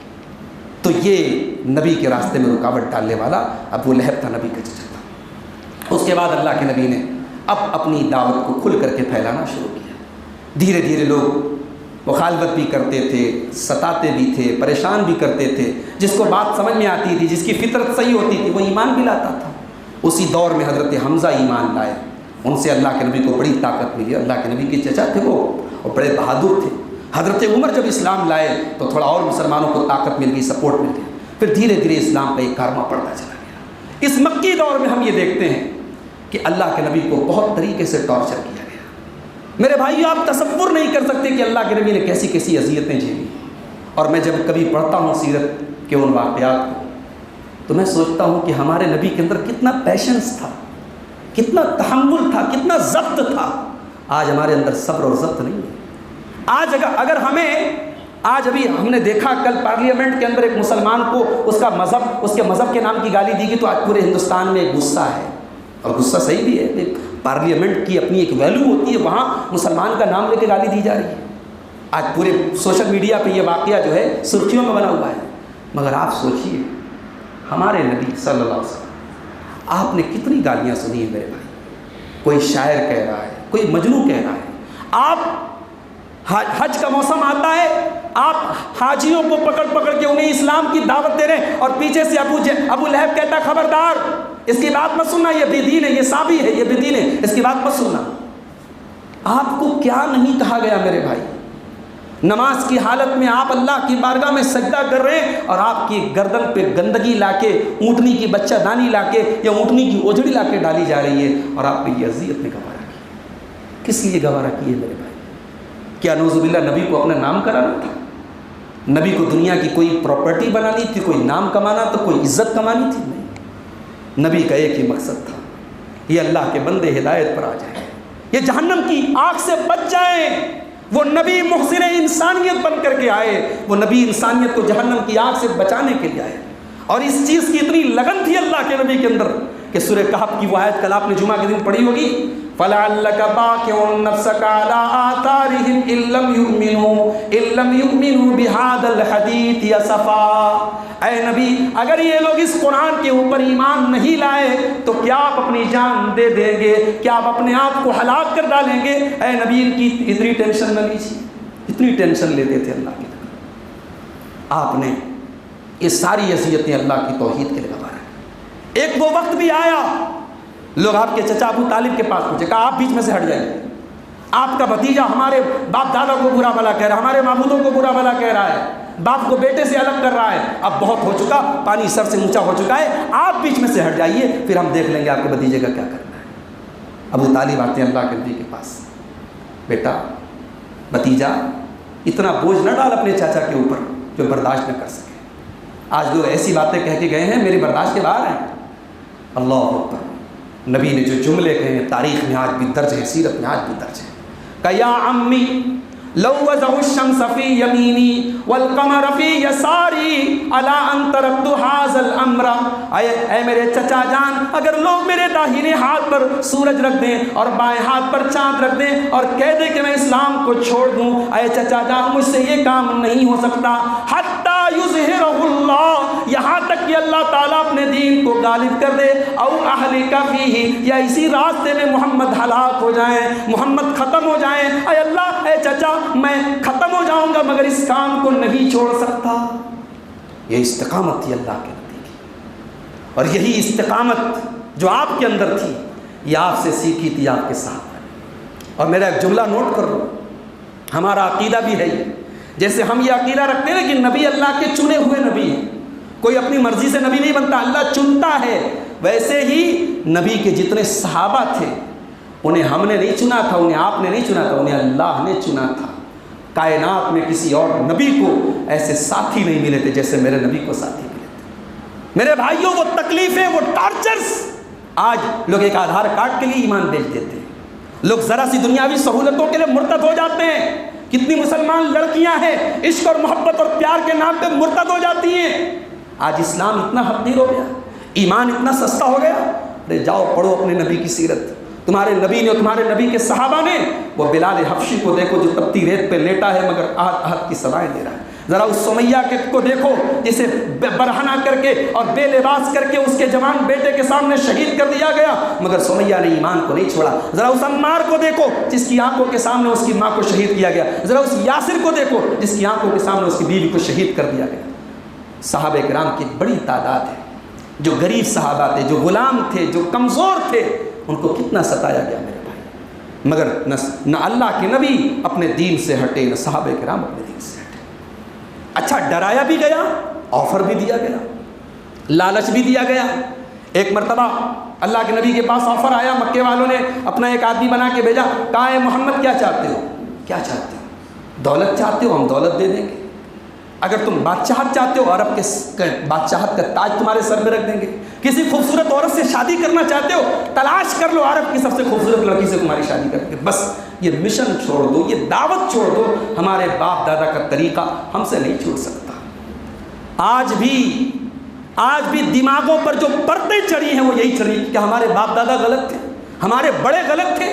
کتنے کام ہیں اسی سماج کے اندر، میں کہتا ہوں جب لوگوں کو بتاتا ہوں سمجھاتا ہوں، لوگ کہتے ہیں ہاں مولوی صاحب بات صحیح ہے، مگر باپ دادا کرتے چلے آئے اس لیے ہم نبھا رہے ہیں۔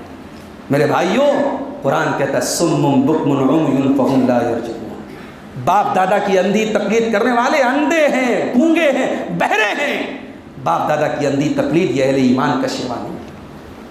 اللہ کے نبی نے اس طریقے سے اپنی دعوت کو پھیلانا شروع کیا۔ لوگ جوک در جوک اسلام میں آتے رہے، مخالفت کرنے والے مخالفت کرتے رہے۔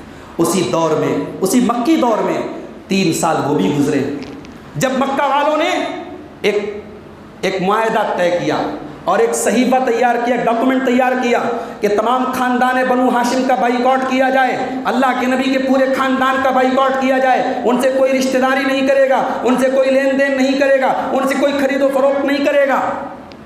یہ لکھ کر کے خانہ کعبہ کے اندر لٹکا دیا گیا۔ اب اللہ کے نبی کا پورا خاندان، بنو ہاشم اور بنو مطلب، ابو لہب کو چھوڑ کے پورا خاندان آپ کا، وہ شیب ابی طالب ایک گھاٹی تھی اس میں قید ہو گیا۔ 3 سال کوئی معمولی مدت نہیں ہوتی، 3 سال 1000 دن۔ یہ 1000 دن کیسے کٹے ہیں میرے بھائی، اللہ اکبر۔ خاندان رسالت، اللہ کے نبی کے خاندان کے بچوں کے بلکنے کی آواز آتی تھی، پورا مکہ کھا رہا ہے، اس خاندان کے لوگ، نبی کے خاندان کے لوگ پتے چبا چبا کے انہوں نے 3 سال گزارے۔ کسی کو ترس آ جاتا تھا، کبھی چپکے سے کوئی سامان پہنچا دیتا تھا، مکے والوں کو پتہ لگتا تھا تو وہ منع کرتے تھے نہیں، مگر ان 3 سالوں میں بھی نبی نے اپنا دعوت کا کام نہیں چھوڑا۔ ان 3 سالوں میں بھی جب حج کا سیزن آتا تھا، اللہ کے نبی باہر نکلتے تھے اور حاجیوں کو پکڑ پکڑ کے توحید کی دعوت دیتے تھے، اسلام کی دعوت دیتے تھے۔ 3 سال جب پورا ہوا، اللہ نے اسی قریش کے اندر 5 لوگوں کو تیار کیا جو مسلمان نہیں تھے، کافر ہی تھے، مگر شریف لوگ تھے، اچھے لوگ تھے۔ اس میں ایک نام تھا مطیب بن عدی کا، ایک نام ابو البختری بن ہشام کا۔ یہ 5 قریش کے بڑے بڑے سردار لوگ تھے۔ ان لوگوں نے آپس میں ایک میٹنگ کی اور جا کر کے انہوں نے کہا کہ ہم یہ معاہدہ نہیں، ہم اس کو ختم کر، ہم چین سے کھائیں اور بنو ہاشم کے لوگ اپنے بچوں سمیت بھوکے پیاسے رہے، یہ ہم سے نہیں ہو سکتا۔ انہوں نے جب یہ آواز لگائی تو اور لوگوں کو بھی جوش پیدا ہوا۔ پھر اس کے بعد ابو طالب آئے، انہوں نے کہا کہ میرا بھتیجا کہتا ہے کہ وہ جو صحیفہ تم نے لٹکایا ہے خانہ کعبہ کے اندر، اس کو دیمک چاٹ گیا ہے، صرف اللہ کا نام اس میں باقی بچا ہے، باقی سب ختم ہو گیا ہے۔ کہا کہ کھول کے دیکھ لو، اگر میرے بھتیجے کی بات غلط ہو تو ٹھیک ہے، تو اپنے بائیکاٹ کو جاری رکھو۔ جب صحیفہ نکالا گیا ہے تو واقعی میں اس میں بسمک اللہم کے علاوہ اور جہاں جہاں اللہ کا نام تھا اس کے علاوہ باقی تمام جو تحریر لکھی تھی اس کو دیمک چاٹ چکا تھا، اور یہاں سے وہ 3 سال کا بائیکاٹ ختم ہوتا ہے۔ میرے بھائیوں، اس کے بعد اب اللہ کے نبی کو یہ احساس تو ہونے لگا تھا کہ اب مکہ کی سرزمین میرے لیے بہت تنگ ہو رہی ہے، اب مجھے مکہ کے باہر نکلنا چاہیے۔ مکہ کے باہر ایک مقام پڑتا ہے طائف۔ آج بھی آپ جو حج کرنے گئے، عمرہ کرنے گئے، انہوں نے دیکھا ہوگا طائف بڑا خوبصورت علاقہ ہے، پہاڑی علاقہ ہے۔ طائف گیا، اس زمانے میں آپ طائف پیدل گئے، 100 کلومیٹر پیدل گئے، کیسے گئے ہوں گے، اللہ اکبر۔ آج ہم لوگ سفر کرتے ہیں اللہ کے دین اور دعوت کے راستے میں بھی سفر کرتے تو پوری سہولتوں کے ساتھ کرتے، کوئی سہولت میں کمی آ جائے تو ہمارے ماتھوں پر شکنیں پڑ جاتی ہیں۔ ہمارے نبی نے کیسے وہ 100 کلومیٹر کا سفر پیدل کیا ہوگا۔ گئے آپ طائف، اور طائف کے بڑے بڑے چودھریوں سے پہلے آپ نے ملاقات کی، ان کو توحید سمجھائی، ان کو اسلام سمجھایا۔ انہوں نے کلمہ پڑھنا تو دور کی بات، انہوں نے مذاق اڑایا، کہا کہ اللہ کو کوئی اور نہیں ملا تو تم ملے تو تم کو نبی بنایا اللہ نے۔ انہوں نے نبی کو الٹے سیدھے جوابات دیے۔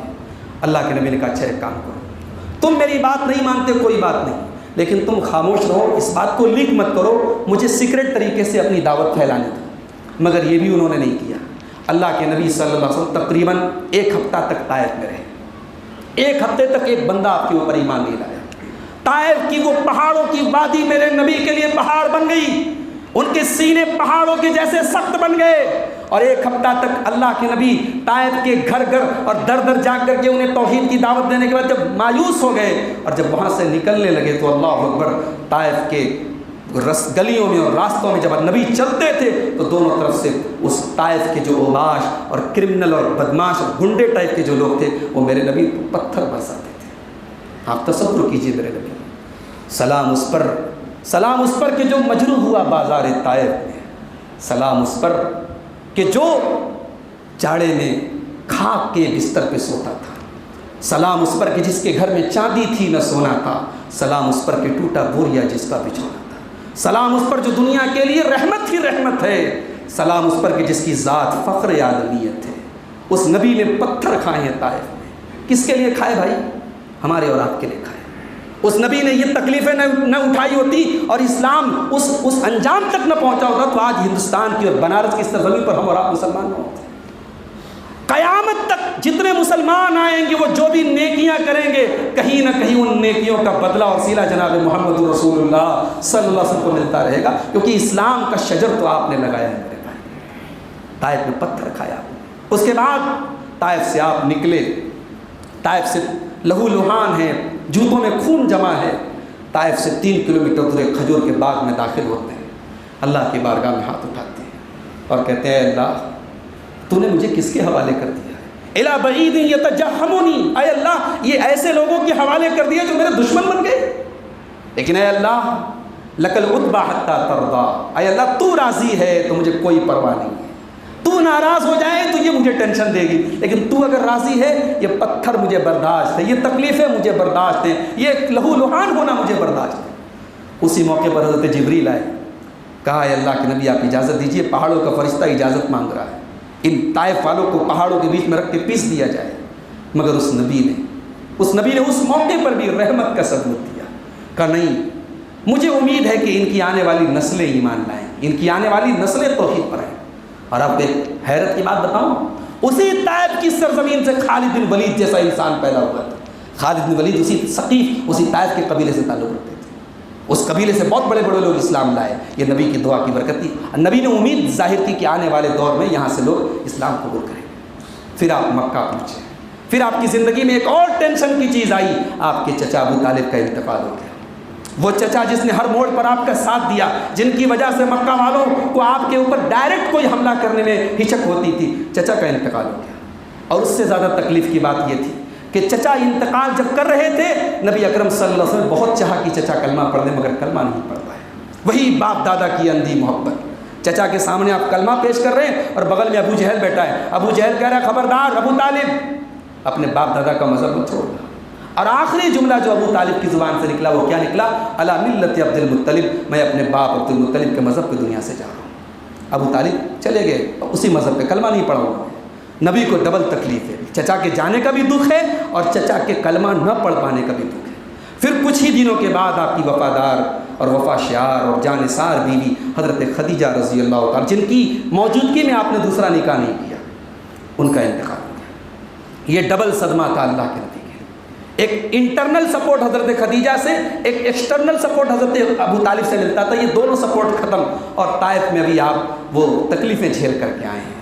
اب اس موقع پر اللہ تعالیٰ نے اپنے نبی کی تسلی کے لیے معراج کا سفر کرایا۔ اب وہ معراج کے سفر میں بڑی تفصیلات ہیں، اس میں ہمارے اور آپ کے لیے جو بہت پوائنٹ کی چیز ہے وہ یہ کہ معراج کے اس پورے سفر میں جو سب سے خاص باتیں ہیں وہ یہ کہ اللہ تعالیٰ نے آپ کی امت پر نماز فرض کی، اور جب وہ نماز فرض کی اللہ نے 50 ٹائم کی نماز فرض کی، مگر وہ نبی جسے اپنی امت کی بھلائی محبوب تھی، اپنی امت کو وہ نبی تکلیف میں نہیں دیکھ سکتے تھے، نبی نے سفارش کر کر کے 50 سے 5 کروائی، اور جب 5 کروا دی حضرت موسیٰ نے کہا آپ کی امت 5 بھی نہیں پڑھ پائے گی، تو اللہ کے نبی نے کہا نہیں اب مجھے شرم آتی ہے، میں اس سے کم نہیں کرواؤں گا۔ اللہ کی طرف سے آواز دی گئی کہ امضیت فریضتی وخففت عن عبادی، میں نے بندوں کا بوجھ بھی ہلکا کر دیا اور میں نے جو چیز فرض کرنی تھی فرض کر دیا۔ 5 ٹائم کی نمازیں آپ پڑھیں گے اور آپ کو 50 کا ثواب ملے گا، یہ آپ کی امت کو ایک انعام ملا، ایک تحفہ ملا۔ ساری نمازیں، ساری عبادتیں جبریل لے کر کے آئے، لیکن نماز 7واں آسمان کے اوپر فرض کی گئی، یہ نماز کی اہمیت ہے۔ اور اس کے بعد معراج کے سفر سے آنے کے بعد اب اللہ کے نبی کی زندگی کا جو دوسرا دور ہے، مدنی دور، وہ بہت جلدی شروع ہوتا ہے، کیونکہ اب اللہ کے نبی محسوس کر رہے تھے کوئی ایسا علاقہ جہاں اسلام کو ہم محفوظ کر سکیں اور جہاں مسلمان ایک طاقت بن کر کے پیدا ہوں۔ چنانچہ مدینہ کے کچھ لوگ منی کی ایک گھاٹی میں آتے ہیں اور نبی کے ہاتھ پر بیعت کرتے ہیں کہ اے اللہ کے نبی ہم جان سے، تن سے، من سے، دھن سے آپ کا ساتھ دیں گے۔ اے اللہ کے نبی ہمارے گھر بار آپ کے لیے کھلے ہیں، آپ جب آئیں ہمارے دروازے آپ کے لیے، ہمارے دل کے دروازے آپ کے لیے۔ آپ نے اپنے صحابی حضرت مصعب ابن عمیر کو بھیجا کہ جاؤ تم مدینہ میں جا کر کے اسلام کی تبلیغ کرو۔ مصعب ابن عمیر ایک فیشنیبل نوجوان تھے، خوبصورت کپڑا پہننے والے نوجوان تھے، مگر اسلام لانے کے بعد ان کی زندگی کا مشن ہو گیا مجھے اسلام کی تبلیغ کرنا ہے۔ میرے نوجوانوں، جن نوجوانوں کی زندگی کا مقصد اچھا بال رکھنا، اچھا کپڑا پہننا اور فیشن بازی ہے، انہیں مصعب بن عمیر کی سیرت پڑھنی چاہیے۔ اس نوجوان نے اپنی زندگی کو وقف کر دیا تھا اسلام کی تبلیغ کے لیے، اور 1 سال کی مدت میں مصعب بن عمیر نے مدینہ پہنچ کر کے ایسا ایٹماسفیئر پیدا کر دیا، ایسا ماحول پیدا کر دیا کہ مدینہ کے ہر گھر میں کوئی نہ کوئی کلمہ پڑھنے والا پیدا ہو گیا۔ اور اس کے بعد اللہ کے نبی صلی اللہ علیہ وسلم نے ہجرت کا سفر کیا، اور ہجرت کا جو سفر بھی آپ نے کیا اس میں بھی ہمارے لیے بہت سارے سبق ہیں۔ آپ اللہ ایسا بھی کر سکتا تھا کہ اپنے نبی کے لیے کوئی قالین بھیج دیتا، اللہ کے نبی آرام سے قالین پہ سو جاتے اور قالین ہوا میں اڑتا اور مکہ سے مدینہ پہنچ جاتا، مگر نہیں، نبی نے مکہ سے مدینہ کا 480 کلومیٹر کا جو یہ سفر کیا ہے، اس سفر میں ہمارے لیے ہزاروں نصیحتیں میرے بھائی، اس میں پلاننگ ہے، اس میں اللہ کے نبی نے ایک آدمی کو اپنا گائیڈ بنایا، اور وہ آدمی بھی مسلمان نہیں ہے، غیر مسلم ہے۔ اس غیر مسلم کو آپ نے گائیڈ بنایا، اور مکہ سے مدینہ کا جو نارمل راستہ ہے اس کو اپنانے کے بجائے آپ نے سمندر کے کنارے والا راستہ اپنایا۔ 3 دن تک آپ غار ثور میں ٹھہرے رہے، 3 دن تک ابو بکر صدیق رضی اللہ تعالیٰ عنہ کی بیٹی وہاں پہ ٹفن لاتی رہی، ان کے بیٹے مکہ والوں کی خبریں لاتے رہے، ان کا غلام بکریوں کو لا کر کے دودھ پلاتا رہا۔ وہ پورا واقعہ پڑھنے کے لائق ہے میرے بھائی۔ اسلام صرف زبان سے اللہ اللہ کہنے کا نام نہیں، نبی کی مکی زندگی ہمیں یہ بھی سبق دیتی ہے کہ اسلام صرف زبان سے اللہ اللہ کہنے کا نام نہیں ہے، اسلام ایکشن کا نام ہے، اسلام عمل کا نام ہے، اسلام محنت کا نام ہے، اسلام قربانی کا نام ہے۔ آپ صرف یہ کہہ دیں کہ صاحب اللہ ہماری مدد کرے گا، آپ کیا کر رہے ہیں؟ آپ کا عمل اور آپ کا ایمان اگر درست ہوگا تب اللہ مدد کرے گا۔ آپ شرک کرتے رہیں، آپ اللہ کو ناراض کرتے رہیں، جہاں جی چاہے سر جھکاتے رہیں، بدعات کرتے رہیں، خرافات کرتے رہیں، اللہ کی مدد کبھی نہیں آئے گی۔ اللہ کی مدد تب آئے گی جب آپ وہ ایمان پیدا کریں گے۔ فضائے بدر پیدا کر، علامہ اقبال نے کہا تھا نا، فضائے بدر پیدا کر، تو بدر والا ماحول پیدا کر، آج بھی فرشتے تیری مدد کو آسمان سے اتریں گے۔ اور جب اللہ کے نبی مکہ چھوڑ کے جا رہے تھے، آج لوگ ہم سے پوچھتے ہیں نا، یہ سوال اکثر پوچھا جاتا ہے کہ آپ پہلے انڈین ہیں کہ پہلے مسلم ہیں؟ یہ سوال ہی سرے سے غلط ہے۔ ہم ایک وطن کی حیثیت سے انڈین ہیں اور ایک مذہب کی حیثیت سے ہم مسلمان ہیں۔ اب کوئی پوچھے صاحب آپ کو اپنے وطن سے محبت کتنی ہے، تو ہمیں اپنے وطن سے اتنی محبت ہے جتنی ہمارے نبی کو اپنے وطن سے تھی۔ ہمارے نبی جب اپنے وطن کو چھوڑ کے جا رہے تھے اور آخری نگاہیں آپ نے مکہ کی طرف ڈالی تھی، تو آپ نے کہا تھا انک لاحب البلاد الی، اے مکہ تو مجھے جان سے پیارا ہے، میں تجھے کبھی چھوڑ کے نہ جاتا، لیکن تیرے باشندے مجھے نکلنے پر مجبور کر رہے ہیں۔ میرے بھائیوں، مکہ بہت مقدس شہر ہے، مگر اسی مکہ کے رہنے والوں نے نبی کو وہاں سے نکلنے پر مجبور کیا۔ جگہ بہت مقدس ہے، مگر وہاں کے رہنے والوں نے اپنے عمل اور کردار سے اپنا تقدس کھو دیا۔ اس سے یہ سبق بھی ملا کہ ضروری نہیں کہ آپ کا خاندان اچھا ہے تو آپ بھی اچھے ہوں، آپ کسی اچھی جگہ کے رہنے والے تو آپ بھی، آپ کا عمل، اللہ کے نبی کی وہ حدیث ہمیشہ یاد رکھیے، من بطأ بہ عملہ لم یسرع بہ نسبہ، جس کا عمل اس کو پیچھے کر دے اس کا نسب اس کو آگے نہیں کر سکتا۔ آپ فلاں حاجی صاحب کے بیٹے ہیں، فلاں علامہ صاحب کے پوتے ہیں، بہت بڑے مولوی صاحب کے آپ بیٹے ہیں، اللہ کے یہ نہیں دیکھا جائے گا، اللہ کے آپ کا عمل دیکھا جائے گا۔ نوح علیہ السلام کا بیٹا ڈوب گیا، اور ابراہیم علیہ السلام کا باپ آزر جہنم میں جائے گا، اور اللہ کے نبی کے چچا ابو طالب کلمہ نہیں پڑھ پائے، تو شاعر کہتا ہے بغاوت پر ہو آمادہ تو ڈوبے نوح کا بیٹا، بغاوت پر ہو آمادہ تو ڈوبے نوح کا بیٹا، یہاں نام و نسب کی برتری سے کچھ نہیں ہوتا، ابو طالب کے قصے نے حقیقت کھول کر رکھ دی، نہ ہو آنکھیں تو گھر کی روشنی سے کچھ نہیں ہوتا۔ یہ چند نصیحتیں تھیں جو اللہ کے رسول صلی اللہ علیہ وسلم کی مکی زندگی کی روشنی میں آپ کے سامنے بیان کی گئی۔ الغرض سیرت کا جو موضوع ہے میرے بھائیوں بڑا وسیع موضوع ہے، اور ہم سب کو مطالعہ کرنا چاہیے۔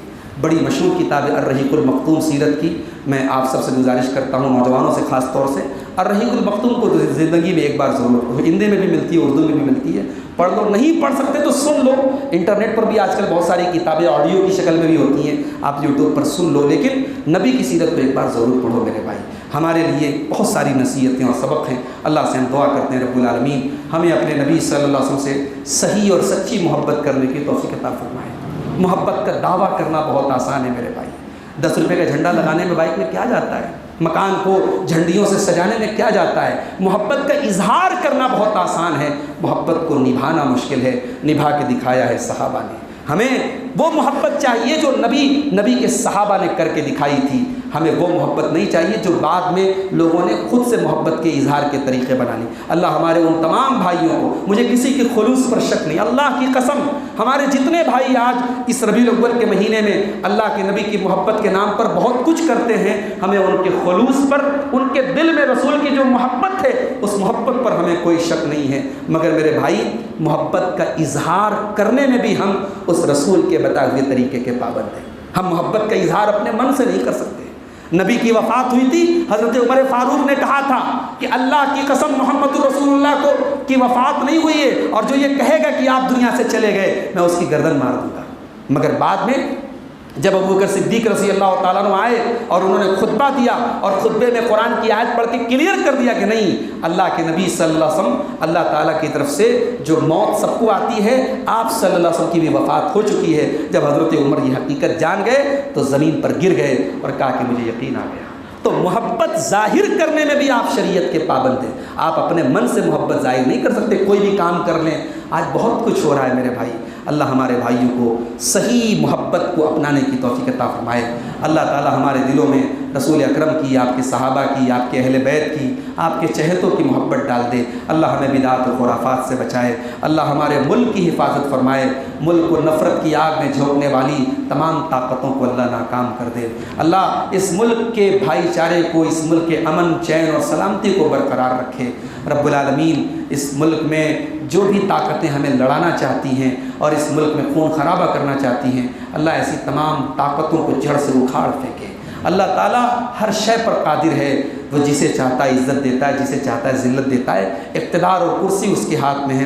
ہم تو یہی دعا کریں گے اللہ اس ملک کا اقتدار ہمیشہ عدل کرنے والوں اور انصاف کرنے والوں اور امن اور چین کی بات کرنے والوں کے ہاتھ میں اللہ تھما دے. اللہ ہمیں سے جو بیمار ان کو شفا عطا فرمائے. آج کا یہ پروگرام جن بھائیوں کی محنت سے ہوا ہے، اللہ ان کی محنتوں کو قبول فرمائے. اللہ ہماری روزی روٹی میں بھی برکت عطا فرمائے، ہمارے کاروبار میں برکت عطا فرمائے. رب العالمین جب تک ہمیں دنیا میں زندہ رکھے، اسلام پر زندہ رکھے اور ہم سب کا خاتمہ ایمان پر ہو.